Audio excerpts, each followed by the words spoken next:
Mirror's dark secret revealed. Ever since I moved into this cramped apartment, the mirror in the bathroom has always felt a little off. It wasn't antique or ornate, just a plain, rectangular piece hanging above the sink.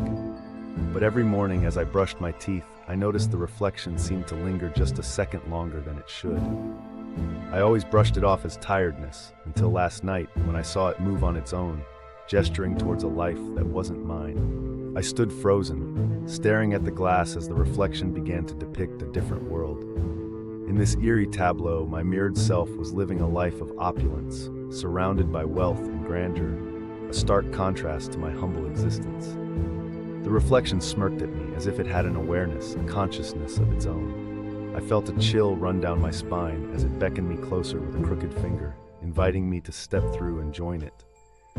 Days passed, and the mirror's allure became irresistible. I couldn't shake the feeling that it was offering something real, something attainable, if only I dared to reach for it. The nights grew longer, each one filled with vivid dreams of the life I saw in the reflection.